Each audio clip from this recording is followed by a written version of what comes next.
네, 안녕하세요. NCS 필기 전문 강사 신헌입니다. 반갑습니다.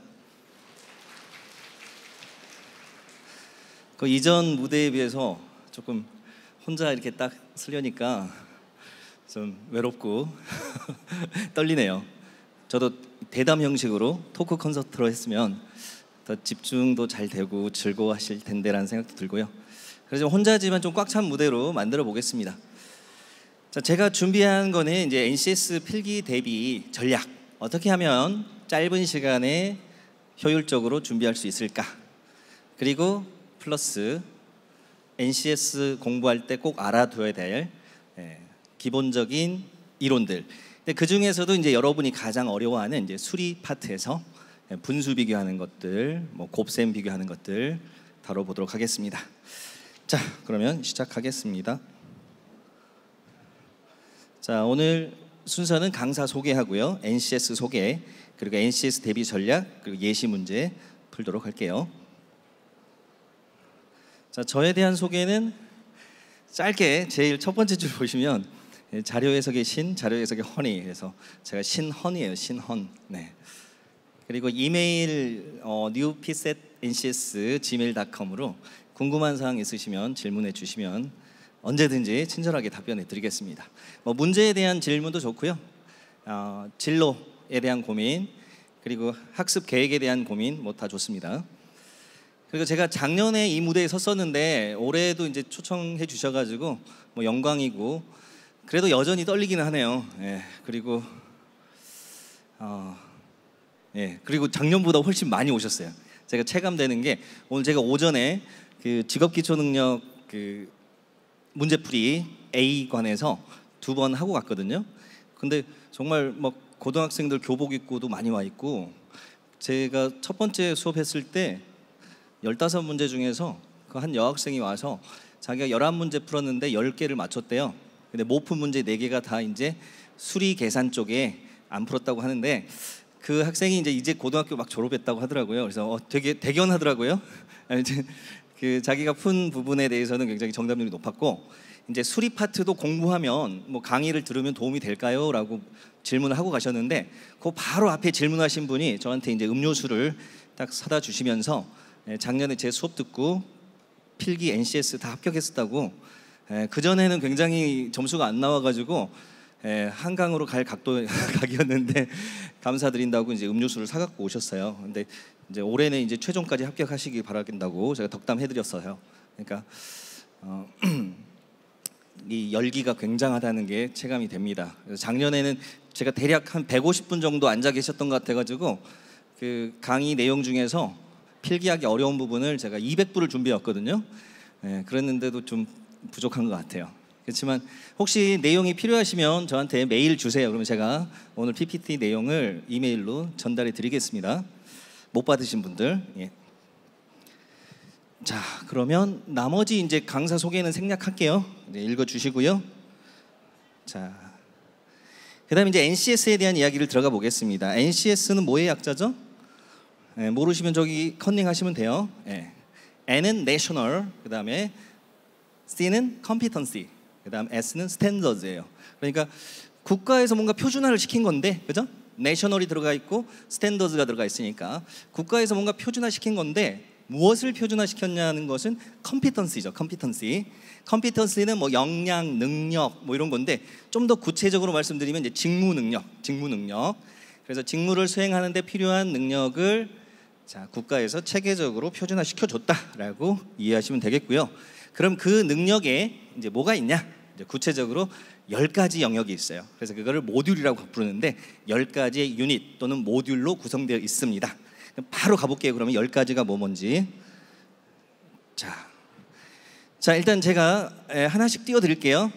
첫 글자만 제가 한번 읽어드리겠습니다. 의예요. 자, 여기부터 설명해 드려야겠구나.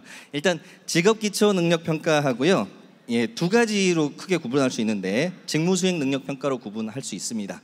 그래서 직업기초능력평가가 일반적으로 말하는 이제 NCS 필기라고 생각하시면 되고요, 직무수행 능력평가는 이제 전공시험이라고 생각하시면 돼요. 자, 그래서 첫 글자부터 띄워볼게요. 자, 수, 문, 자. 대, 정, 기, 조, 직 이렇게 해서 10개 영역이에요. 자, 그러면 저 10개 영역을 다 똑같이 준비를 해야 되냐? 그건 아닙니다. 저기서도 이제 강약을 구별할 수 있고 주요 영역과 그 다음으로 중요한 영역, 그 다음에 별로 안 중요한 영역 이렇게 한 3단계 정도로 그 중요도를 나눌 수가 있는데요. 그러면 저 중에서 가장 중요한 거는 위에 있는 3개예요. 의수문, 의사소통, 수리, 문제 해결. 그래서 대부분의 공기업에서 저 3개는 반드시 들어가고요. 저 3개만 가지고 시험을 구성하는 경우도 굉장히 많습니다. 자, 그래서 개별 영역별 전략은 이따가 소개해드리기로 할 거고요. 일단 넘어갈게요. 자, 그 외에 이제 직무수행 능력 평가가 있는데 요거는 이제 객관식이나 논술형의 전공 시험입니다.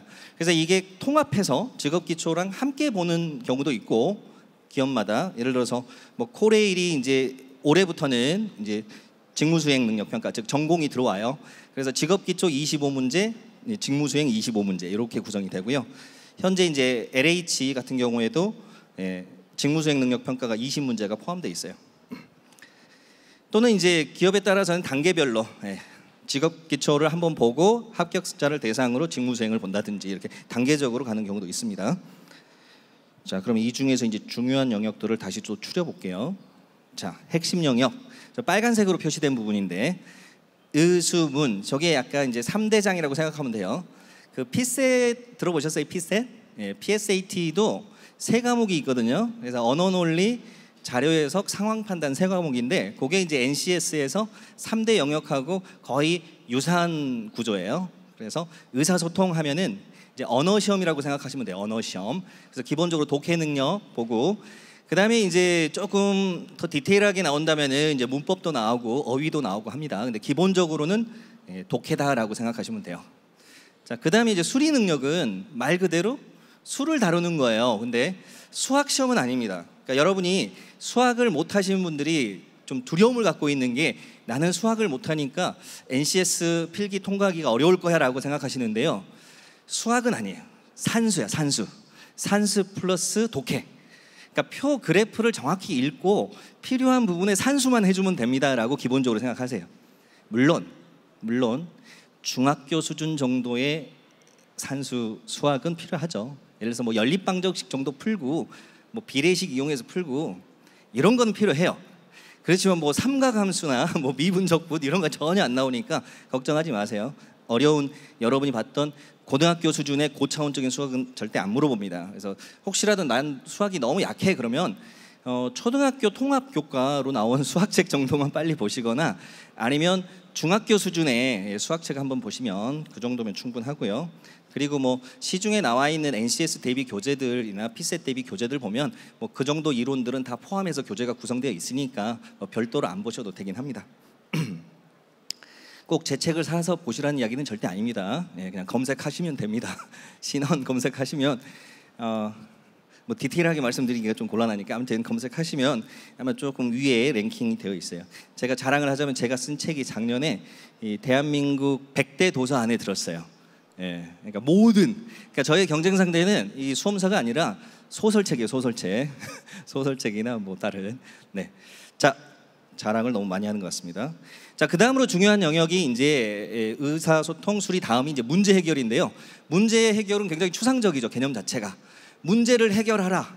그러면 NCS 전체를 한마디로 말하면 문제 해결이에요. 실은 그죠? 문제를 해결하는 능력을 보는 거예요. 최근에 그 조국 전 장관님 그 아들 뭐 시험 가지고 뭐 시끄럽잖아요. 근데 그 오픈북 시험이 있잖아요. 그 오픈북. 쉽게 생각하면 NCS는 오픈북이라고 생각하시면 돼요. 주어진 정보는 다 있어. 다 있는데 그걸 빨리 잡아내서 캐치해서 해결을 답까지 이어가는 해결책을 찾아가는 과정이라고 생각하시면 돼요. 그래서 기본적으로 NCS는 문제 해결 능력이다. 플러스 문제를 해결하려면 뭘 하셔야 되죠? 주어진 자료를 잘 봐야 되겠죠. 그래서 자료 해석이다. 그러니까 자료 해석과 문제 해결이다라고 생각하시면 돼요. 그 자료가 이제 텍스트 자료일 수도 있고 수치 자료일 수도 있고 뭐 표 그래프일 수도 있고. 자, 그 다음에 이제 중요한 게 그 아래 보시면 자원 관리라는 게 있어요. 자원 관리. 그럼 자원 관리는 뭐냐? 자원이라고 하면 굉장히 추상적이지만 우리가 구체적으로 말하면 이제 이거죠. 이거 돈, 예산. 그래서 그다음에 인적 자원, 물적 자원, 그다음에 시간 이런 것들. 그래서 구체적인 소재가 등장한다고 생각하시면 돼요. 그러니까 NCS가 아까 이전에 그 토크 콘서트 하실 때도 말씀해 주셨지만 이게 실제 업무에서 주어진 상황, 실제 업무에서 익숙한 상황들을 이게 세팅해 줍니다. 그러니까 실제로 이제 뭐 회사에서 출장을 보낸다. 그래서 항공 요금표를 딱 주고 뭐 그다음에 이제 뭐 렌트카 요금표를 주고 뭐 이렇게 해가지고 최소 비용으로 다녀올 수 있는 뭐 최대한 빨리 도착하는 시간, 최소 예산 이런 것들을 물어보고요. 그래서 실제 회사에서 활용되는 자료들이 많이 출제가 되고 있습니다. 그러니까 문제 해결 능력하고 자원 관리 능력은 구별하기는 쉽지 않지만 조금 더 디테일하게 구체적으로 나온 게 자원 관리다라고 이해하시면 되겠습니다. 자, 그럼 이제 나머지 영역들은요, 솔직히 뭐 크게 신경 쓸 만한 거는 별로 없고요.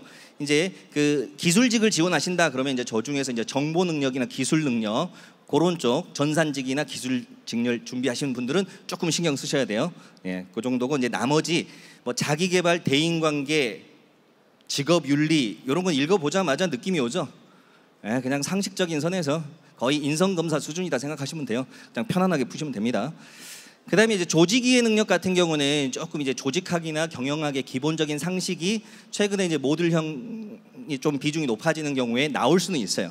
근데 그것도 여러분이 기본적으로 상식 공부하셨으니까, 예, 그리고 뭐 학부 다니실 때 학교에서 뭐 경영학이나 행정학이나 뭐 이런 거 좀 들으셨다면 충분히 풀 수 있는 수준에서 출제됩니다. 자, 그러면 이제 이 중에서 자료 해석과 관련된 것들을 좀 뽑아 볼게요. 수리, 문제 해결, 자원 관리. 저기가 이제 자료 해석 관련된 영역인데 자료 해석을 넓게 보면 모든 게 자료 해석이죠. 그렇죠? 네. 이 NCS라는 게 자료 해석하는 거예요. 결국 핵심은 주어진 자료를 해석하고 거기서 문제를 해결하는, 그죠? 네, 종합적인 사고 능력을 보는 것이다. 그래서 표 그래프가 나오고 텍스트랑 결합돼서 나오는 게 최근 출제 트렌드예요. 즉 통합형 문제가 트렌드라는 거 말씀드리고요. 자, 그러면 이제 주요 공공기관별 출제 영역들을 좀 살펴보겠습니다. 자, 일단 표를 한번 쭉 훑어주세요. 예.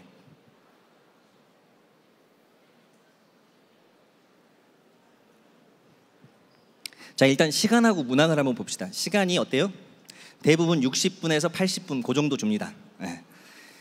자, 그리고 문제수는 50문항에서 70문항. 거의 살인적이죠.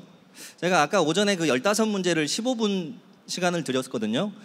근데 15분 정도면 집중력을 최대한 끌어올릴 수가 있어요. 근데 이제 50분, 60분 지날수록 시간이 지날수록 그 초집중을 유지하기가 쉽지가 않죠. 그래서 이제 처음 집중력을 끝까지 유지하는 게 굉장히 중요합니다. 자, 그리고 시간 관리가 제일 중요한 문제겠죠.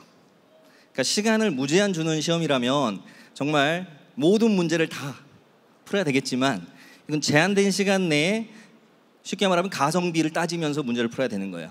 얘는 몇 분짜리, 얘는 몇 분짜리. 그럼 여러분이 저거 한번 계산해 볼게요. 60분 동안 50문항이에요. 그러면 문제당으로 따지면 얼마의 시간을 주는 거죠? 그 분수 나누시면 돼요. 분수. 그죠? 문제당이니까 50이 분모, 60이 분자할 거 아니에요. 그럼 1.2가 나오지. 1.2. 그러니까 1분하고 0.2분. 0.2분은 6, 22, 12초. 그러니까 1분 12초에 한 문제씩 끊어야 되는데 마킹하는 시간까지 감안하면 결국 1분에 끊어야 된다는 이야기. 1분. 평균적으로. 자, 물론 여기서 가정은 뭐죠? 모든 문제를 다 푼다는 가정하에. 그죠? 근데 내가 중간중간 너무 어려운 것들 한 10%, 많게는 20%까지 거른다라고 가정하면 이제 조금 마음의 여유는 생기죠. 그래서 이제 어려운 문제는 1분 30초나 2분까지도 쓸 수는 있어요. 왜냐하면 상대적으로 빨리 푸는 문제들도 있을 거니까 그걸 서로 상쇄시켜 보면. 그런데 어쨌든 2분을 넘길 것 같은 거는 안 푸는 게 좋겠죠. 그러니까 NCS나 뭐 피셋 이런 적성검사 시험에서 그 자존심을 세우시면 안 돼요. 이 문제 재밌는데 내가 풀어봐야지. 이게 나의 지적 호기심을 자극하는데 풀어봐야지. 그건 절대 아닙니다. 그거는 진짜 본인이 평소에 뭐 멘사 퀴즈 이런 거 푸실 때는 하시고, 이 시험에서는 내가 짧은 시간에 풀 수 있는가 없는가를 빨리 판단하고, 아무리 내가 풀 수 있을 것 같고 재밌을 것 같은 문제라도 시간이 많이 걸릴 것 같으면 무조건 제끼셔야 됩니다. 그죠? 네, 선택과 집중, 이게 제일 중요해요. 그럼 선택과 집중을 하기 위해서는 뭘 해야 되냐? 일단 여러분 그런 말 있잖아요. 지피지기면 100점 불태다. 일단 시험이 어떤 게 나오는지 알아야 되고 내가 어떤 것에 강점이 있고 약점이 있는지 알아야 되겠죠.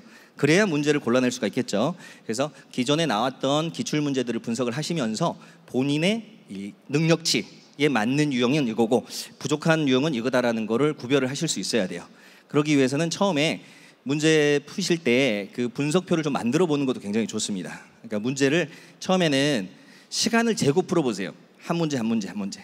그래서 어느 정도 실력이 쌓이면 전체 문제를 시간 관리하면서 푸시고 처음에는 문제별로 시간을 재보세요. 문제별로 시간을 재고 그 문제의 핵심 포인트 적으시고 정답 여부 적으세요. 시간과 정답 여부를 꼭 체크를 해보세요. 그러면 내가 어느 유형의 어떤 문제에서 시간이 많이 걸리는지 이게 데이터가 쌓이겠죠? 네. 한 몇백 문제만 풀면 굉장히 그 좋은 분석표가 만들어집니다. 그래서 본인이 취약한 분야 일단 집중적으로 공부하시고 그렇게 열심히 했는데도 시간이 많이 걸리는 건 어쩔 수 없어요. 그건 본인한테 안 맞는 역량의 문제이기 때문에 그냥 시험장 가서 그건 일단 거른다라고 생각하시면 됩니다. 그래서 전략을 세우셔야 돼요. 블랙리스트를 만드는 겁니다. 어떤 문제는 나한테 안 맞는다. 일단은 이제 본인한테 풀 수 있는 문제의 역량을 늘리기는 해야 되겠지만 마지막 단계에선 그것들을 블랙리스트를 만드셔야 되겠고요. 자, 그러면 다시 이제 들어가 볼게요. 이제 코레일부터 쭉쭉쭉 있는데요. 일단 그 세 개 영역 의사소통, 수리, 문제 해결은 다 들어가 있죠. 다 들어가 있고 그 한정 같은 경우에는 거기에 이제 직렬별로 2개 영역 추가가 됩니다. 자, 그리고 영역별로 구분 가능한 게 있고 통합형이 있는데요. 쉽게 말씀드리면 칸막이가 되어 있냐 안 되어 있냐라고 생각하시면 돼요. 구분 가능하다는 거는 문제가 의사소통 문제가 쭉 나와요. 예를 들어서 50문항이야. 그러면 16, 17문항 정도가 의사소통이 쭉 나오고 뭐 60문항이다 그러면 한 20문항 정도가 딱 나오고 다시 수리가 쭉 나오고 이제 문제 해결이 나오는 식이고요. 이제 영역 통합형이라고 하면은 이제 랜덤하게 섞어 놓는 거예요. 막 섞어 놨어. 그러니까 이런 경우에는 예를 들어서 한전의 시험을 볼게요. 한전 시험에 5개 이제 영역이 나오겠죠. 공통 3개, 직렬별 2개. 그렇게 해가지고 5개 영역인데 이걸 섞어놨어. 섞어놨는데 굳이 이게 무슨 영역인지 내가 구별하면서 풀 필요 있어요? 없어요. 내가 빨리 풀 수 있는가 없는가만 생각하시면 되겠죠.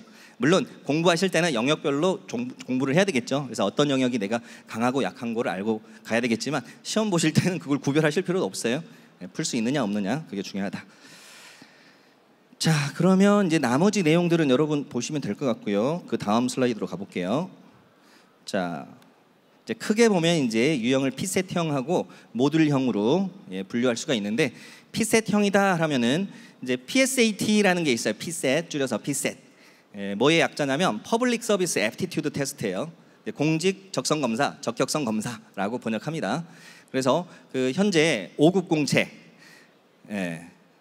그다음 뭐 입법고시, 그리고 민간 경력자 뭐 5급, 7급 채용, 그다음 지역 인재 7급 채용. 이제 내년부터는 이제 7급 공채까지 PSAT가 진입을 합니다. 들어와요. 그러니까 아마 공기업 준비하시는 분들이 경쟁해야 될 대상이 이제 공기업만 준비하시는 분들이 아니에요. 이제 피셋 하시던 분들도 NCS에서 피셋형 문제의 비중이 높아지니까 이제 같이 준비하는 경우가 꽤 많아졌어요. 그래서 경쟁자들은 늘었다라고 생각하면 되고 대신 경쟁자가 는 만큼 나도 선택의 폭이 넓어졌다라고 생각하시면 돼요. 자, 그래서 피셋형 문제는 능력 검사형 문제입니다. 기본적으로. 그래서 어떤 암기된 지식을 묻는 게 아니라 주어진 자료 내에서 풀 수 있게 해놨어요. 다만 시간을 누가 얼만큼 줄이느냐 그 싸움이다 생각하시면 돼요. 자, 그리고 그 피셋 문제에 기반한 출제인데요. 대체로 이제 NCS로 출제할 때는 좀 쉽게 냅니다. 쉽게 내고 그 다음에 이제 어려운 문제라면은 문제를 쪼개줘요. 뭐 2문제, 3문제로 쪼개서 출제합니다. 아예 똑같이 내는 경우도 가끔 있습니다. 그래서 피셋 기출 문제를 풀면 뭐 도움이 되고요. 그 다음에 이제 모듈형 문제는 아까 제가 NCS가 10개의 모듈로 되어 있다고 그랬죠. 그 모듈 기반 학습입니다. 그래서 요거는 약간의 그 암기된 지식을 요하는 문제들도 있어요. 즉 성취도 검사형. 성취도 검사라는 거는 내가 공부한 만큼 점수를 받는 시험을 말합니다. 그래서 암기된 지식의 양을 측정하는 게 성취도 검사고, 적성 검사, 능력 검사는 암기된 지식의 양과 관계가 없어요. 학습할 수 있는 능력, 사고 능력을 보는 시험이에요, 기본적으로. 그래서 원래 NCS 취지상 이 암기된 지식을 묻는 건 아닌데 최근에 또 이게 피셋형으로만 너무 가다 보니까 어렵더라. 그러니까 이제 그래 그냥 빨리빨리 풀 수 있는 문제도 섞어주자. 그렇게 해서 이제 모듈형 문제들이 조금씩 또 비중이 올라가고 있어요. 그래서 그걸 크게 두 가지로 보면 성취도 검사형, 즉 예를 들어서 뭐 조직 이론에서 뭐 스워트 분석이라든지 뭐 인간형이라든지 뭐 XY, X 이론, Y 이론 뭐 이런 것들을 뭐 상식적인 내용으로 문제를 낸다든지 또는 이제 컴퓨터 활용 능력 같은 문제를 낸다든지, 그래서 그건 알고 있으면 푸는데 모르면 못 푸는 그런 경우가 되겠고요. 그다음에 인성검사형은 제가 아까 말씀드렸듯이 뭐 자기개발, 대인관계, 직업윤리 이런 거 그냥 본인의 상식이나 소신에 기반해서 쓰시면 돼요. 예. 답이 복수로 있는 경우도 있어요, 이 경우에는. 그러니까 너무 그 한계로 추려내려고 고민하지 마시고 이거 같아 그러면, 그리고 이제 옳지 않은 걸 고르셔, 타당하지 않은 거 고르시오 그러면 너무 이거 과한 주장, 극단적인 것 같은 것만 골라내시면 되겠죠. 예. 그러니까 좀 편안하게 보시면 되겠고요. 자, 그렇게 크게 구별을 해보겠습니다. 자, 다음 슬라이드로 가볼게요. 자, NCS 대비 전략에서 기초 역량 다지기, 어떤 것들이 기초 역량으로 필요한지 하나씩 보겠습니다. 자, 일단 한국말을 읽고 이해를 할 수 있어야 되겠죠. 예, 독해 능력. 그래서 전반적인 흐름을 파악하고 필요한 부분만 상세하게 읽어야 됩니다. 모든 텍스트를 처음부터 끝까지 완벽하게 읽고 문제를 풀려고 들어가면 시간에서 져요. 시간 싸움에서 지는 거예요. 그래서 필요한 부분만 정확히 읽으시고, 그 다음에 속독 능력. 여기서 말하는 속독이라는 것도 모든 텍스트를 똑같이 빠르게 읽으라는 소리가 아니에요. 필요한 부분만 정확하게 읽고 가라는 이야기. 그럼 어떤 부분이 정확하게 읽어야 될 부분인지 저기 힌트를 드렸어요. 그럼 제가 예를 띄워 놓을 테니까 저 문장을 지금 읽어보시고 내가 기억해야 될 내용은 뭔가를 한번 생각해 보세요.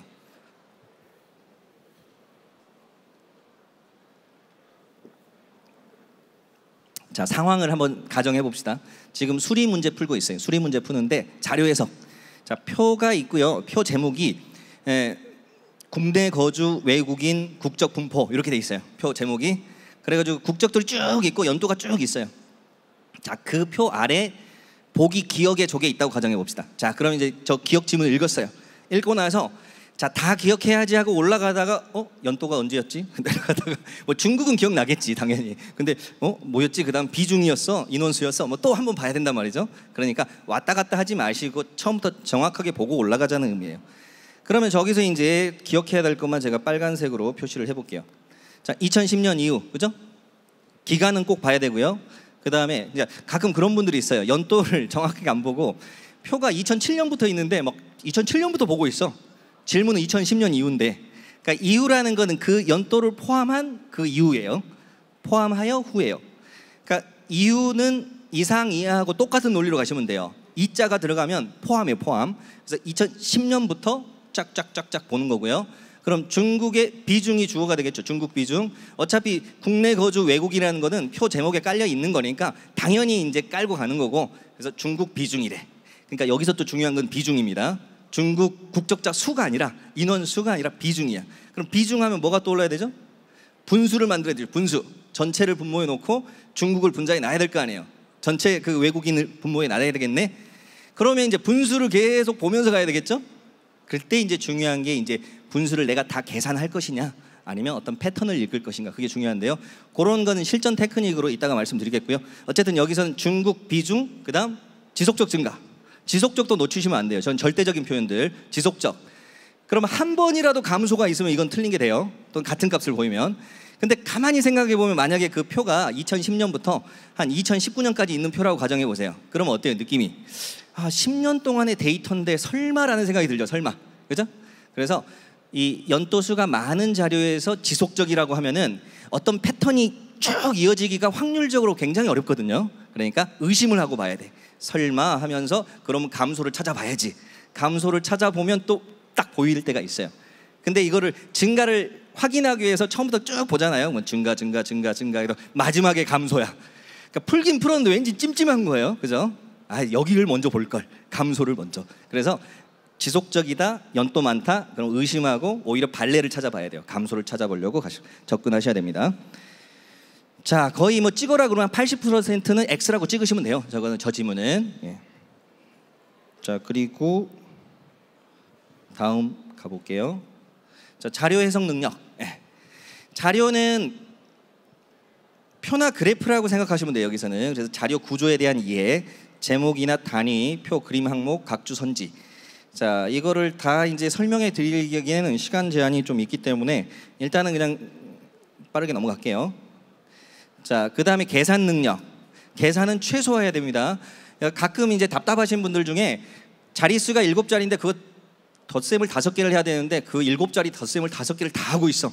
그것도 그 옆에다가 하나 더하고 그 다시 결과에 하나 더하고 하나 더하고 하나 더하고 시험지에 뭐 공간을 이렇게 많이 쓰고 있어요. 그죠? 근데 여러분 이게 지금 암산 능력 시험이 아니잖아요. 출제자가 의도한 거는 그 정도를 의도한 게 아니야. 그냥 두세 자리만 봐가지고 딱딱딱 판단할 수 있게끔 내니까 계산은 최소화하는 방식으로 접근하셔야 됩니다. 그러나 필요한 계산은 정확하게 하자 기억하시고, 자 이제 영역별 전략으로 가겠습니다. 자 의사소통부터 말씀드리면 짧은 문제에서는 시간을 최소한으로 줄여야 되겠죠. 어휘 어법 문제들. 그 다음에 장문인데 디테일하는 거 묻는 건데 내가 모르는 내용이야. 뭐 철학이라든지 과학이라든지 잘 모르는 거 나오면 일단은 넘기는 게 좋겠다. 근데 다 넘길 수는 없고요. 그것도 난이도를 좀 보셔야 되겠죠. 그리고 세트 문제야. 그건 무조건 풀자. 세트 문제는 풀고 가야 돼. 그 다음 수리 능력은요, 일반 수리하고 자료 해석으로 크게 나눌 수 있어요. 일반 수리는 흔히 말하는 약간의 요거는 수학 베이스가 필요합니다. 예를 들어서 뭐 수열 문제, 또 경우의 수, 확률, 방정식, 뭐 여러분 싫어하는 뭐 농도, 거속시 뭐 이런 거 있어요. 일률 뭐 이런 것들. 근데 이게 우리가 안 해서 싫은 거지 막상 해 보면 별거 아니에요, 여러분. 그러니까 이 수리 쪽에 점수가 안 나오시는 분들 대부분 보면 막연히 두려움을 갖고 있어가지고 위축이 돼서 그래요. 자신감이 굉장히 중요하거든요. 자신감 가지고 하면 돼요. 그리고 약간 세뇌를 하세요, 스스로. 나는 원래 수리 되게 잘했던 사람인데 최근에 좀 쉬어가지고 감이 좀 떨어졌을 뿐이야. 금방 회복돼. 이렇게 생각하고 앞으로 뭐 표, 그래프, 숫자 보시면 하나라도 놓치지 않고 가겠어라는 자세로 가잖아요. 합격할 때까지만. 그러면 실력이 올라갑니다. 뭐 연산을 내가 하기 싫은데 어느 순간 막 자동적으로 돼 있어. 뭐 이럴 때가 온다니까요. 진짜 믿으시고 하시면 돼요. 자, 그러니까 여러분 뭐 평소에 이제 앞으로 실생활에서 계산할 수 있는 거 다 계산하세요. 밥값 계산, n분의 1 계산하기. 편의점에서 물건 고르는 순간 계산하고 있어야 돼. 물론 대충 한 100원 단위 정도까지 계산하고 있어야 되고, 그 다음에 저 같은 경우는 생활 습관을 이렇게 들고 있는 것 중에 하나가 예를 들어서 뭐 사우나나 뭐 수영장이나 이런 데 가서 락커 키를 받잖아요. 뭐 3자리 키를 받으면 그 2자리 곱하기 1자리 곱셈을 2개를 할 수가 있잖아요. 1자리, 2자리, 2자리, 1자리 이렇게 끊어가지고 곱셈을 머릿속으로 해요. 머릿속에 하고 딱 결과가 나오면 열어. 아무튼 이거 가는 시간을 연산을 한 번씩 해보는 거죠. 그리고 앞에 지나가는데 아무 생각 없이 지나가는데 뭐 자동차들 지나가는데 번호판 보이잖아요. 그러면 2자리끼리 잘라가지고 덧셈 연산한다고. 그렇게 연산을 해주시면 실력이 늡니다. 자, 그러면 수리 능력에서는 이제 일반 수리, 여기는 쉬운 문제는 푸시고 질문을 모르겠다, 이거 뭔 말인지 모르겠다 그런 거, 예를 들어서 농도 문제인데 농도 물 2개 섞은 것까지 나 했어. 근데 한 4개를 섞었네? 에이, 짜증나, 버려. 그렇게 가시는 거예요. 그래서 풀 수 있는 것만 최대한 푸시고, 이제 자료 해석으로 가게 되면 자료 해석은 솔직히 시간만 주면 다 풀 수 있어요. 다만 계산 속도가 느리신 분은 시간이 많이 걸리겠죠. 또는 이제 데이터 양이 많으면 읽다가 좀 시간이 많이 걸리겠죠. 하지만 정말 끈질기게 하면 누구나 다 풀 수 있는 문제들이 출제됩니다. 물론 아주 뭐 가중평균이라는 게 이론적으로 어려운 것들이 질문에 들어가 있으면 못 풀 수도 있어요. 기본적인 그 이론이 정리가 안 돼 있으면. 하지만 대부분 다 풀 수 있는데 이것도 역시 시간을 생각해 보면서 접근해야 되겠죠. 시간이 너무 많이 걸릴 것 같으면 풀지 마세요. 자, 그래서 수리 능력은 그 정도로 말씀드리고요. 자료의 양이 방대하면서 계산 많은 건 넘겨라. 그게 키워드입니다. 자, 그다음 문제 해결 자원 관리도 뭐 대동소이합니다. 내가 잘 풀 수 있는 거는 집중하시고요. 자, 문제 해결은 크게 2가지로 나눌 수 있어요. 사고력 문제하고 문제 처리 능력으로 나눌 수 있는데, 사고력이란 말은 약간 IQ 테스트랑 비슷해요. 여러분 뭐 자리 배정하거나 뭐 순서 맞추거나 그다음 명제 주고 쭉쭉쭉 하고, 제일 짜증 나는 게 뭐 회식을 하는데 뭐 누구는 누구 옆에 앉아야 되고 뭐 누구 팀은 누구 팀과 옆에 앉으면 안 되고 뭐 이런 거 있잖아요. 근데 그것도 등장하는 인원이 적고 경우의 수가 적으면 그냥 푸셔야 되는데 너무 많다. 그다음 뭐 참거짓 문제 있잖아요. 누구는 참말하고 누구는 거짓말하는데 뭐 그런 이야기들. 그래서 그것도 본인이 잘 풀 수 있는 거는 푸시되 좀 어려운 거는 건너뛰셔도 됩니다. 자, 그다음에 이제 실무형 문제, 문제 처리 능력이라고 하죠. 문제 처리형 문제 같은 경우는 역시 지문이 길고 모르는 내용이다. 물론 여러분이 평소에 지원하고자 하는 그 기업의 홈페이지 또는 관련 업무에 관련된 말이 굉장히 중복되는데요. 관련 업무와 관련된 서적을 좀 보시는 게 좋아요. 그래서 용어나 그런 것들에 대해서, 업무에 대해서 좀 익숙해지시면 쉽게 이 리딩이 되는데, 전혀 모르는데 이게 출제가 되면 굉장히 파악하는 데 시간이 많이 걸리겠죠. 자, 그래서 평소에 그런 연습은 좀 해두시고, 그 다음에 자원 관리도 똑같은 문제 해결하고 동일한 패턴으로 가시면 될 것 같아요. 그 다음에 정보 능력, 기술 능력, 여기는 이제 상품 코드나 매뉴얼 문제, 이런 거는 그냥 서비스다 생각하고 푸시면 돼요. 이렇게 상품 코드를 부여했습니다. 그러면 타당한 것 중에 고르시오. 이렇게 되면 이제 그 시키는 대로 이렇게 그냥 따져 보시면 돼요. 굉장히 쉽고. 그다음 매뉴얼 문제도 그래요. 복사기 딱 매뉴얼 주고 뭐 고장이 났대, 어디에다가 연락해야 되나, 뭐 이런 것도 그냥 보시면 돼요. 쉽게 말하면 그냥 독해 문제라고 생각하시면 됩니다. 한편 이제 컴퓨터 활용 능력 같은 거, 뭐 엑셀 함수를 알아야지 풀 수 있는 것들, 그 다음에 그 컴퓨터 코딩 같은 거, 그런 것들 문제 나오면 그건 어쩔 수 없죠. 모르면 넘기셔야 되겠죠. 자, 그러나 어쨌든 그런 어려운 문제는 일반 사무직에서는 안 나와요. 그러니까 너무 걱정 안 하셔도 됩니다. 자, 그러면 이제 여러분 나눠드린 프린트랑 관련된 기초 개념들 좀 보고 갈게요. 이 앞 시간에서 조금 시간을 길게 쓰셨어요. 그래서 저한테 주어진 시간이 1시간인데 아무튼 저도 그러니까 조금 한 5시 10분까지 써야 될 것 같네요. 자, 보겠습니다. 자, 단위의 중요성 여러분 꼭 기억하세요. 오늘 집에 가시기 전에 이거 한 10번만 외우세요. 1100만 10억 조. 자, 지금 같이 해봅시다. 1100만 10억 조, 1100만 10억 조, 1100만 10억 조. 계속 해보세요. 10번 하고 계세요. 자, 왜 이게 중요하냐면 여러분 숫자에서 빨리 그 읽기 위해서 컴마를 찍어주는데 서양 애들이 이걸 했단 말이에요. 그래서 세 자리마다 찍어줘. 세 자리마다. 우리는 네 자리마다 찍어주면 편한데, 그죠? 만억 조경 이렇게 외우잖아요. 만억 조경, 만억 조경. 이건 네 자리마다 찍어주는 건데 서양 애들이 찍었기 때문에 세 자리마다 찍어요. 그래서 이 영어 단어를 보시면 밀리언, 빌리언, 트릴리언, 쿼드릴리언 다 이게 영어 단어 딱 한 단어씩 있어요. 천배구조, 천배구조.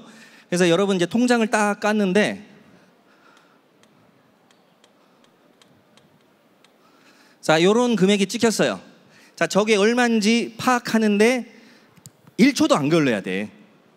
컴마가 2개네부터 가는 거예요. 컴마가 2개, 1100만이야.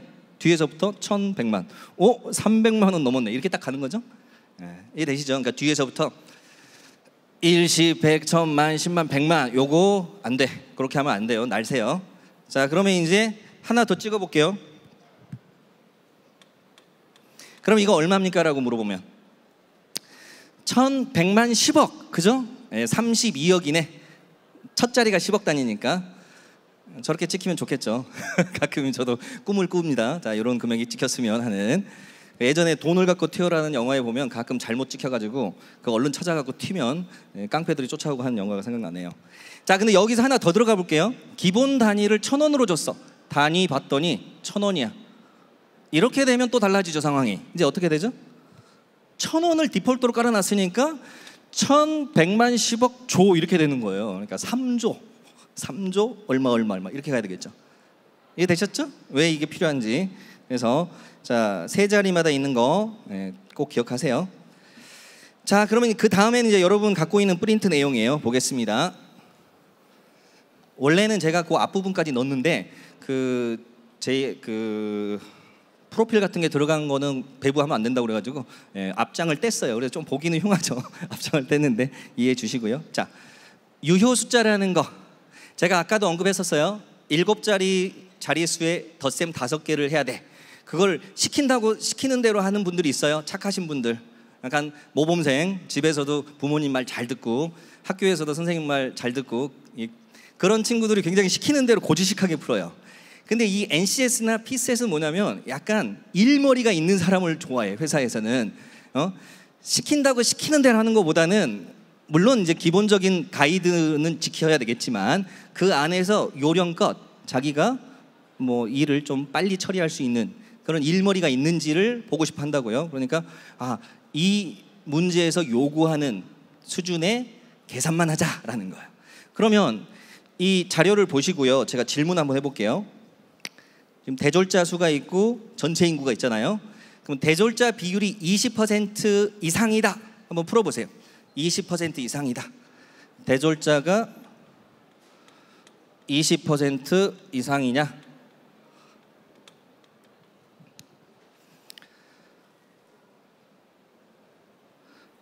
자, 아니다. 아니다. 오케이. 아니다가 맞아요. 아니다가 맞는데, 자, 이제 이것도 이제 들어보면 천차만별이에요. 어떻게 풀었어요? 그러니까 결과는 똑같아도 과정이 다 다르거든요. 그래서 어떻게 풀었어요? 그러면 이제 제일 답답하신 분이 이제 나눗셈 하고 있어요. 옆에 이제 나눗셈 해가지고 0.2를 넘느냐 안 넘느냐 요거 계산하신 분이 있을 거고, 그 다음에는 이제 분모의 기준 잡아갖고 10% 잡고 20%는 2배니까 그걸로 가시는 분도 있을 거고, 그 다음에 20%라는 건 분수로 얼마죠? 100분의 20이 20%니까 5분의 1이죠. 5분의 1이 넘느냐 안 넘느냐, 즉 분자를 1로 봤을 때 분모가 5배가 넘느냐 안 넘느냐 이렇게 보시는 분도 있을 거예요. 또는 저 같으라면 이제 가장 좋은 방법은 이러고 봐요. 물론 10% 잡는 것도 괜찮은데, 자, 컴마 두 번째 앞에 찍어 볼게요. 자, 1, 2, 4 하고 전체가 컴마가 이렇게 찍혔어요. 자, 그럼 일단 자료 아까 했던 거 단위 읽기부터 들어갑시다. 여기가 그럼 단위가 얼마가 되죠? 1100만이 되겠죠. 그래서 1억 2400만 정도 되는 인구 규모다는 거 빨리 읽을 수 있어야 되고요. 그 다음에 대졸자는 23 컴마예요. 23 컴마 이렇게 되는데 요 뒤에가 이제 6이 있어. 자, 그러면 우리 눈에 보여야 되는 포인트는 이것만 보시면 돼요. 이것만 보시면 돼요. 컴마 두 개 앞에 그죠? 자, 그럼 124분의 23하고 이거 비교해 봅시다. 100분의 20 어느 게 큰 수예요? 라고 물어보면 이제 분수 비교 테크닉을 제가 하나 소개해 드릴게요. 자, 분자 증가율이 크면 내가 읽은 방향으로 분수가 커져요. 분모 증가율이 크면 내가 읽은 방향으로 분수가 작아져요. 오케이? 자, 그럼 20에서 23 뭐 뒤에 거 감안해도 0.6이에요. 24 안 돼요. 근데 100에서 124고 어느 쪽이 증가율이 크죠? 당연히 여기가 크지. 그죠? 100에서 124면 24% 증가. 20에서 20%가 4니까 여기가 24가 됐을 때 딱 20%인데 23. 얼마야? 그거 안 되겠죠? 그래서 분모 증가율 크면 어떻게 된다고요? 작아져. 그 방향으로 모증대하. 따라서 부등호가 이렇게 되겠죠. 즉 20%가 큰 수가 됩니다. 이해되셨어요? 이해 안 되시면은 또 한번 곰곰이 생각해 보세요. 자, 그 다음에 또 한 가지 테크닉을 알려드릴게요. 내가 100분의 20하고 비교하려고 했더니 증가율까지 이야기가 나왔죠. 그럼 이런 소리 안 들으려면 간단해요. 124하고 더 가까운 생각을 해보세요. 124랑 더 가까운 애가 120이 있죠. 그러면서 좀 쉬운 애. 그럼 분자가 24면 이거 20%죠. 그죠? 분모가 120이면 10%가 10이고 2배 하면 24가 되니까 이거 딱 20%라고. 즉 5분의 1이에요. 5분의 1. 그러면 얘랑 지금 비교해 보세요. 어떤 구조죠? 자, 오늘 꼭 외워야 될 거 중에 아까 1100만 10억 조 외에 이제 또 있어. 자대모소. 분자 크고 분모 작으면 위너. 분수 비교할 때 무조건 이겨요. 그러니까 분수를 너무 어렵게 생각하지 마시고, 분자는 빵의 개수라고 생각하시고요. 분모는 인원수라고 생각해봐요. 그럼 분수라는 건 n분의 1이에요. n분의 1. 1인당 얼마를 먹을 수 있는가를 생각하는 거예요. 즉 분자, 빵은 많고 분모, 사람은 적어야 돼. 오케이? 그러면 어떤 구조죠? 이게? 자, 얘가 그 구조죠. 빵은 많은데 사람은 적어. 자대모소, 줄여서 자대모소. 분자 큰데 분모 작아? 그럼 무조건 큰 수가 됩니다. 그래서 물론 뭐 20% 계산도 어렵진 않죠. 뭐 124 잡으면 10%가 12.4니까 2배 하면 24.8을 20% 생각하면 그거 안 돼. 얘가 유효 숫자 잡아가지고 그렇게 처리해도 괜찮지만, 이제 앞으로 계속 진행될 거는 어떤 퍼센트를 주고 이상이다 이하다고 했을 때 그 퍼센트를 계산하려고 하지 마시고 분수로 한번 놓고 가는 거예요. 분수로 놓고 그거를 비교를 한다 생각하시면 돼요. 분수 비교를. 제가 하나만 더 해볼게요. 저 잘 안 보이시는 것 같아서 이쪽으로 나볼게요.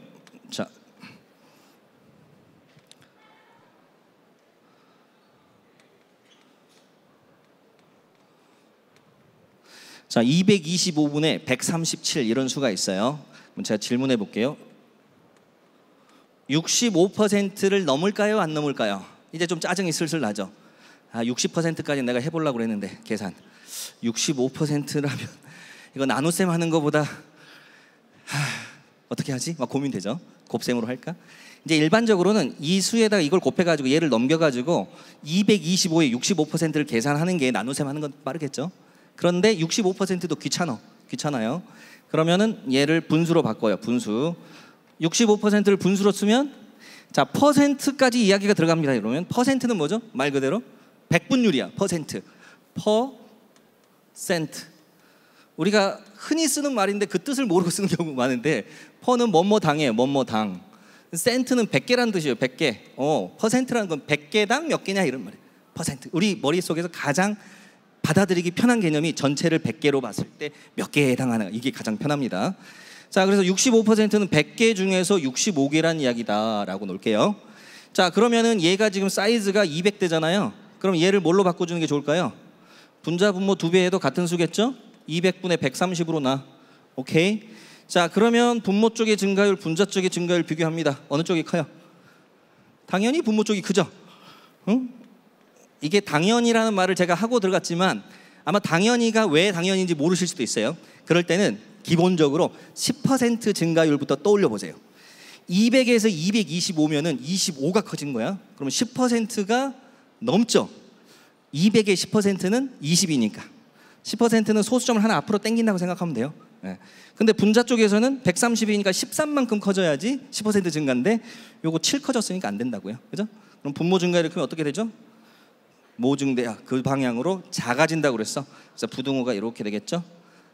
따라서 65% 안 된다는 거를 이렇게도 풀 수가 있습니다. 네.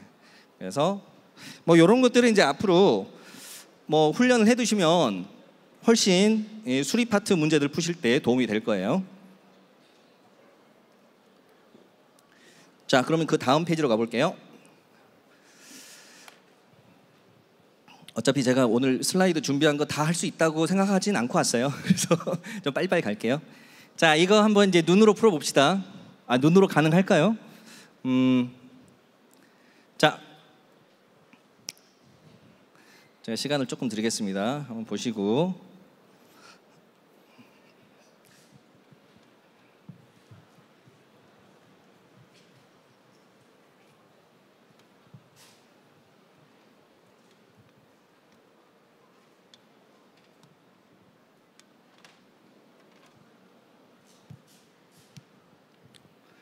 자, 같이 풀어보겠습니다.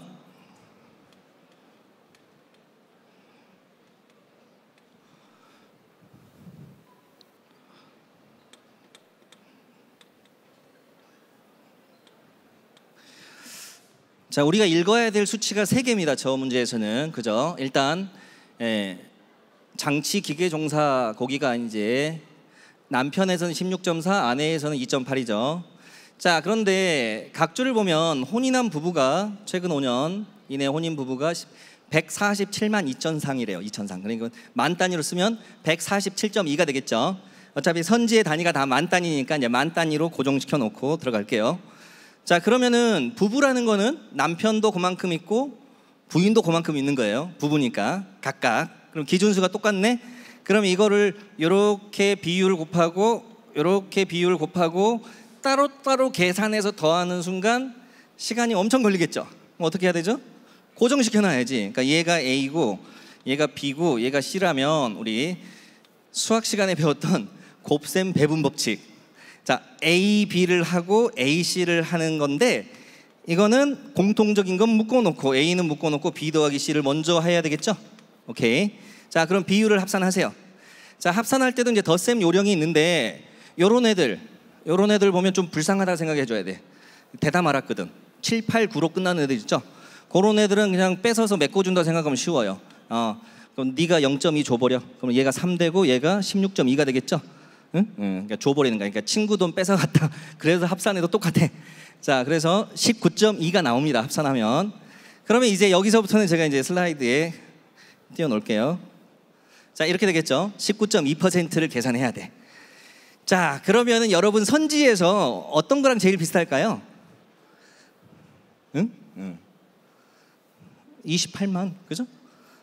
자, 요렇게 140의 20%랑 비교해 봅시다. 자, 곱셈 결과를 정확하게 계산하려면 안 돼요. 이 문제에서 저거를 세 자리 곱하기 세 자리 곱셈을 하고 있으면 안 된다고. 그럼 곱셈 결과가 비슷하게 나오려면요, 한쪽은 살짝 올리고 한쪽은 살짝 내려야 돼.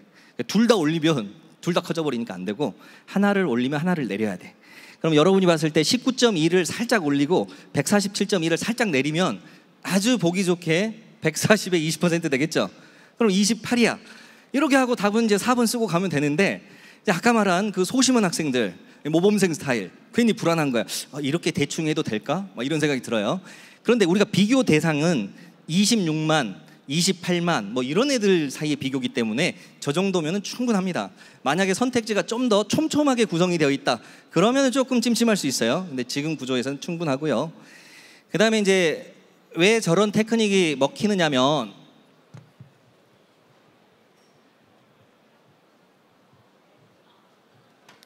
제가 아까는 대충 말했어요. 하나를 올리면 하나를 내려라. 근데 그 비율을 비슷하게 해주셔야 돼요. 비율을. 양을 비슷하게 가는 게 아니에요. 덧셈 뺄셈에서는 양을 비슷하게 가는 거고, 곱셈이니까 비율을 비슷하게 가야 돼. 무슨 이야기냐면, 처음에 수가 x, y가 있죠? 근데 이거 직접 골라보려니까 너무 지저분해. 그러면 얘를 10% 올려볼까? 1.1x로. 얘를 10% 내려볼까? 0.9y로. 그랬더니 계산이 쉬운 것 같아 라면 그렇게 하시면 돼요. 자, 그렇게 계산하면 얼마가 되죠? 얘가 곱셈이니까 0.99xy가 되겠죠. 그럼 원래 오리지널 값하고 비교해보면 어때요? 1에서 0.99 간 거니까 100에서 99 간 거랑 똑같아. 즉 1% 빠진 거예요. 1% 오차. 그죠? 오케이. 그 정도면 만족하겠죠? 그죠? 네, 오케이. 그러니까 주고받는 증가율이 똑같거나 주고받는 증가율이 똑같으면 완전히 같은 수가 됩니다. 이해되세요? 예를 들어서 x가 있고 여기가 1.1x가 있고 여기가 y가 있고 여기가 1.1y가 있으면 주고받는 비율이 각각 10% 증가거든요. 그럼 이건 완전히 같은 수예요. 같은 수야. 근데 우리가 저렇게 같은 수를 계산하기 어려우니까 어떻게 하는 거예요? 비슷한 수를 계산해 보자는 거죠. 그래서 주고받는 비율이 비슷한 간단한 수 구조로 바꾸는 건데, 그것도 주고받으려니까 귀찮네? 그러면 한쪽으로 몰아. 한쪽으로 몰 때 그럼 플러스 마이너스 비율이 비슷하면 되겠죠. 근데 여기서는 함정이 있어요. 그 비율을 너무 크게 가져가면 오차가 또 커져. 응? 플러스 30% 마이너스 30% 해버리잖아요. 그럼 0.91xy가 돼가지고 9% 오차가 생겨요. 거기까지 진행하면 좀 복잡해지니까 그냥 짧게 끊을게요. 결론, 10% 안에서 늘리고 줄여라. 요건 꼭 기억하세요. 하나를 늘리면 하나를 줄여야 되는데, 그거는 10% 안에서, 10% 안에서. 각각 10% 늘리고 줄였을 때 아까 오차가 1%였잖아요. 마이너스 1%. 즉 1% 잡으시면 되니까 그 정도는 답 찾는데 충분합니다. 그래서 그렇게 가시면 되겠어요. 자, 그 다음에 이제 곱셈 테크닉 몇 개 있는데요. 요거는 그 다음 슬라이드는 간단하게 보고 갈게요. 자, 여러분 두 자리 곱하기 두 자리 곱셈, 이거 뭐 초등학생들도 다 하잖아요. 다 하는데 다만 빠르고 정확하게 하는 게 쉽지가 않아요. 자릿수 놓다가 막 헤매. 그래서 빠르고 정확하게 하는 방법을 제가 고안을 해봤어요. 그 인도에 가면은 배다수학이라고 있어요. 여러분 인도 사람들은 9구단은 기본이고요. 몇 단까지 외우시는지 아세요? 19단까지 외워요. 19단. 19, 19, 3, 6, 1 여기까지 다 튀어나온다고. 12, 12, 1, 4, 4 뭐 12, 13, 1, 5, 6 막 튀어나와요. 근데 저도 19단까지 암기를 하려고 노력은 해서 웬만큼은 알고 있어요. 하지만 암기를 못해도 풀 수 있는 방법이 충분히 있거든요. 그건 나중에 시간 되면 가르쳐 드리기로 하고, 어쨌든 19단을 모른다 치고, 아무튼 인도 사람들이 이 배다수학이라고 해가지고 크로스 곱셈이라는 걸 합니다. 그런데 제가 이제 크로스 곱셈을 응용해가지고 자릿수 배치를 살짝 바꿔봤어요. 그랬더니 굉장히 대칭 구조로 아름답게 나오거든요. 그러면 저 곱셈은 어떻게 한 건지 보여드릴게요. 자, 28 곱하기 64라는 걸 곱셈을 해볼게요. 그럼 일단 가운데를 딱 나누세요. 가운데를 쫙 분리를 합니다. 분리를 해요. 분리를 하고 세로 방향으로 곱셈을 먼저 해요. 여러분 그 곱셈에서 제일 중요한 거는 머리예요. 머리. 앞머리끼리 곱셈을 먼저 해봐야 돼. 예를 들어서 지문에 이 곱셈 결과가 1200 이상이다 이런 질문을 받았어요. 그럼 어때요 여러분? 뒷자리 곱셈할 필요 있어요 없어요? 없죠. 앞자리만 2, 6, 12 해가지고 뒤에 땡땡 박아주면 되잖아요. 당연한 이야기잖아요. 그러니까 계산할 때는 제일 큰 덩어리부터 계산을 먼저 들어가야 돼. 이게 이제 여러분 주산을 배우시면 두승법이라고 그래요. 주산에서는 앞자리부터 곱셈을 합니다. 그래서 두승법이라고 그래요. 머리부터 곱한다 해서 두승법. 자, 그래서 얘도 머리부터 곱해보는 거예요. 그럼 세로 방향으로 곱해요. 2, 6, 12인데 이렇게 써. 12. 예. 그 다음에 8, 4, 32 이렇게 써요. 좀 이상하죠? 평소에 곱셈이었으면 요 라인을 맞춰야 되는데 저는 좌우 대칭 구조로 그냥 맞췄어요. 그러면 그 다음 자릿수 놓기가 굉장히 쉬워집니다. 그 다음에 X자 모양으로 크로스 곱셈을 하시고 그걸 가운데다 몰아주면 돼요. 자, 그러면 248에 68은 48에서 56을 한 방에 적으셔도 되고, 나는 한 방에 안 되고 두 번 적으셔도 상관없어요. 그래서 56 적으시고 그 다음에 합산하니까 179이다 이렇게 이제 끝나거든요. 그러니까 오늘 보낸다에 대한 좀 두려움, 고민 싹 해결됐다.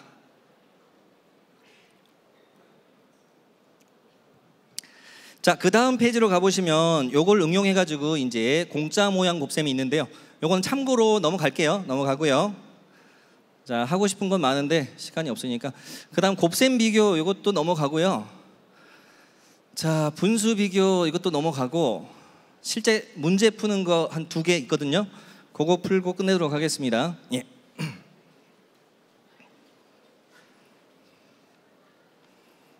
자, 이런 문제 만나면 굉장히 시간을 많이 쓰시는 분들이 있어요.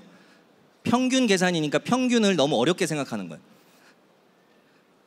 평균을 어렵게 생각한다기보다는 그냥 곧대로 생각하는 거죠. 일단 싹 더해야 된다 이렇게 생각한다고요. 싹 더해서 데이터 개수로 나눠야지. 그런 순간 시간은 엄청 흘러갑니다.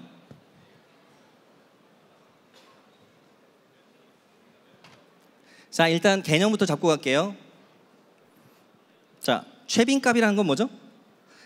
빈도가 가장 많은 값이야. 가장 많이 보이는 애가 최빈값이에요. 그 다음 중간값은 순서대로 쫙 세웠을 때 중간 등수하는 애라고 생각하면 돼요. 걔의 점수, 등수상 중간하는 애의 등수. 자, 그러면 여기 정보가 있습니다. 중간값이 83점이래. 자, 이미 얘들은 오름차순으로 정리를 해놓은 과정이라고 써놨어요. 그러니까 가운데 2개의 데이터가 평균이 83이 나왔다는 소리죠. 자, 이거 좀 주의하세요. 데이터의 개수가, 자, 손가락 한번 펴보세요. 자, 손가락 4개만 펴볼게요. 자, 여기서 4명의 학생이 있다. 그럼 중간값은 어떻게 계산해야 돼요? 가운데 있는 학생이 없죠? 그럼 가운데 2명을 평균 내주셔야 돼요. 5명이면 쉽죠? 3등이 딱 가운데 있는 애니까, 그죠? 예. 저 데이터 개수가 홀수면 바로 중간값이 나오는데 짝수면 가운데 2개의 평균을 내줘야 돼요. 그래서 80이라고 어떤 가로, 즉 2에 있는 가로의 평균이 83이라는 소리니까 가로가 85가 되겠죠. 그래서 85, 81. 자, 그 다음에 그 오른쪽에 86, 87, 87이 있고요. 그 다음에 최빈값이 81이라고 그랬잖아요. 빈도가 가장 많은 게 81이 되려면 그 앞에도 다 81이 돼야 되겠죠. 이해되세요? 이미 2개 먹고 있는 87이 있는데 얘보다 더 빈도가 많아야 되니까 최빈값은 3번 나오는 값이 된다는 거예요. 그래서 여기도 81, 81 이렇게 이제 가로가 채워지겠죠. 자, 여기까지는 채웠어요. 그 다음 단계는 이제 평균 계산이야. 평균. 그럼 저걸 다 더하고 있으면 날 샌다 라는 생각을 가지시고요. 그럼 어떻게 하냐? 자, 81을 기준으로 계산을 해볼게요. 81을 마음속에서 임시적인 평균으로 생각하세요. 그리고 81을 기준으로 플러스 마이너스 된 값을 평균 내봅시다. 그리고 나서 81에다가 더해주면 끝나, 평균이. 자, 간단합니다. 자, 72는 마이너스 9. 얘들은 다 0이니까 쓸 필요 없고 얘는 4, 5, 6, 6이에요. 편차가. 플러스는 굳이 안 썼어요. 그죠? 마이너스만 썼어. 자, 다시 더해요. 평균 내야 되니까. 그러면 요거 싹 지워지네. 뭐 6 2개 남죠? 자, 편차의 합이 81 기준으로 81 기준으로 12가 나왔어요. 자, 그러면 12가 나왔는데 데이터가 몇 개예요? 8개죠? 그럼 81에다가 8분의 12를 더해. 즉 8분의 12는 1.5잖아요. 그래서 1.5만 더해주면 82.5가 답이 된다. 어때요? 할만하죠? 이해되셨어요? 예. 자, 그러면은 이것도 이제 공식으로 정리해 보면 다음 슬라이드에 있어요. 그래서 요 가평균 가평균이란 말은 한자로는 거짓 가짜잖아요. 거짓 가짜. 근데 거짓 가짜로 이해하면은 아니 왜 평균을 계산하는데 거짓 평균을 이용하지라고 해서 좀 이상하잖아요. 그러니까 거짓 가짜가 가짜란 뜻도 있지만 임시적인 뜻도 있어요. 템포러리한 거, 임시적인 평균이라고 생각하면 돼. 내가 평균을 직접 계산하기 위해서 데이터로 하나 세워놓은 값이라고 생각하면 돼. 그 값을 이용해서 평균을 구하는 걸 제가 보여드린 거예요. 자, 그러면 하나만 더 해볼게요. 제가 랜덤하게 5개 불러볼 테니까 평균 계산해 보세요. 92, 88, 87, 95, 93. 자, 5개 평균 내보세요라고 할게요. 이제 마음속에서 뭐가 떠올라야 돼요, 이제. 자, 쟤네들을 대표할 수 있는 평균은 뭘까요? 가평균으로 좋은 거는 끝자리가 0으로 끝나거나 5로 끝나거나 해서 편차 계산하기 쉽거나 또는 개수가 좀 많아가지고 아까 본 채빈값처럼 편차를 계산하는 횟수를 줄이거나 해야 되겠죠. 그러니까 여기서는 딱 90이네, 90. 그리고 90 기준으로 보니까 무슨 관계예요? 플러스 마이너스 대칭 관계가 보이죠. 이렇게. 그럼 남는 거 이거밖에 없잖아요. 그죠? 그러니까 편차의 합이 90 기준 5야. 그럼 5개니까 5분의 5, 1이야. 90에 더해줘? 91. 이렇게 되는 거예요. 쉽게 생각하면 90을 다 뽑아내고 남는 수들만 뒤에 평균 냈다고 생각하면 돼요. 네. 자, 그렇게 계산하시면 앞으로 평균 계산이 쉬워집니다. 자, 그 다음에 이제 가중평균에 대한 이야기 잠깐 하고 갈게요. 자, 요 문제가 있는데, 자, 이 문제를 제가 읽어 드릴게요. 읽는 순간 계산은 계산인데 엄청난 계산이구나 생각이 드실 거예요.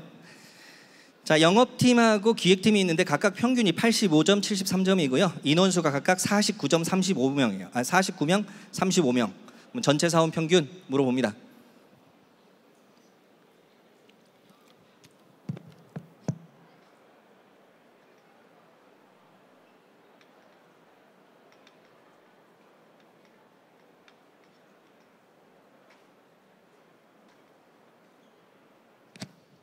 자, 어떻게 풀어야 되는지는 다 아실 거예요. 정석적으로 보면 전체 평균이니까 전체 인원수를 계산하겠죠. 즉 49 더하기 35. 그 다음에 이제 전체 총점 계산하겠죠. 팀별 인원수에다 팀별 평균을 곱하면서 더해주면 되니까. 그래서 85 곱하기 49, 73 곱하기 35. 이거 하면 되네, 그죠? 당연하죠. 그거 저거 하면 되는데 문제는 저거 하기 귀찮아서 지금 이걸 공부하는 거예요. 자, 저걸 직접 안 하고 싶다. 그러면 이걸 생각해 보시면 돼요. 다음 슬라이드 보시면 무게중심 논리로 푸는 거예요. 무게중심, 가중평균. 그러니까 우리가 아까 다뤘던 평균은 뭐냐면 각 데이터를 똑같이 취급하는 거예요. 쉽게 생각하면 80점 한 명 있고 90점 한 명 있으면 평균이 얼마죠? 가운데서 만나죠. 85점으로, 그죠? 무게중심이 무게가 똑같으니까 가운데서 만나. 자, 근데 이제 80점이 3명이고 90점이 1명이면 어떻게 돼요? 82.5가 된다고, 평균이. 왜? 3명 1명이니까 무게가 3대 1이잖아요. 그럼 거리는 1대 3으로 쪼개야 되거든. 1대 3. 그럼 80, 90 사이를 1대 3으로 쪼개니까 한 조각이 2.5가 된다는 이야기죠. 4조각이니까. 그렇게 해서 82.5. 그러니까 저는 머릿속에서 그 논리로 풀어요. 그러면은 얘도 아까 이전 문제도 그렇게 풀면 굉장히 쉽겠죠. 오케이? 자, 일단 인원수가 약분이 되는 구조입니다. 약분이 되는 구조예요. 근데 약분 안 하고라도 일단 그려볼게요. 자, 85점이 있고요. 73점이 있는데 인원수가 49명하고 35명이에요. 자, 그럼 35하고 49는 약분이 되죠. 약분이 되니까 약분해 봅시다. 75, 35, 77은 49니까 5대 7로 약분이 돼요. 오케이? 그럼 거리는 이제 반대로 놔주면 됩니다. 무게와 거리는 반대로 나죠. 7대 5로 쪼개 먹으면 되겠구나. 그럼 7대 5로 쪼개 먹는 이 무게 중심은 얼마가 되죠? 깔끔하게 80이 되겠죠. 엄청 쉽네. 그러니까 이 논리만 알면 그냥 풀 수 있는 문제가 됩니다. 근데 이거는요, 여러분 쓸 때가 굉장히 많아요. 예를 들어서 뭐 농도가 다른 두 소금물을 섞어서 그러니까 섞은 후에 농도는 얼마냐? 이것도 똑같은 논리죠. 제가 한번 퀴즈를 내볼게요. 자, 5% 농도의 소금물이 있고요, 10% 농도의 소금물이 있는데 이 비율을 3대 2로 섞었어요. 3대 2로 섞었어. 그러면 섞인 후에 소금물의 농도는 어떻게 될까요? 섞은 후에. 쉽죠? 오케이. 저 뒤집어 주면 돼. 2대 3으로 이제 거리가 뒤집어지겠죠. 3대 2로 섞었으니까 따라서 7%가 되겠죠. 논리는 간단해요. 똑같은 양으로 섞었으면 한 가운데서 만날 텐데 많이 섞은 쪽에 가까워질 거 아니에요, 농도는. 어느 쪽을 많이 섞었니? 5% 쪽을 많이 섞었네? 그럼 7.5에서 5 쪽으로 하는데 얼만큼 가야 돼? 무게와 거리는 반비례한다고 그랬으니까 섞은 양을 따져보면 되겠죠. 오케이, 이렇게 이제 푸시면 되겠습니다. 자, 그러면 제가 시간을 다 썼네요. 제 후기 있고요. 그 다음 감사합니다. 32초 남았네요.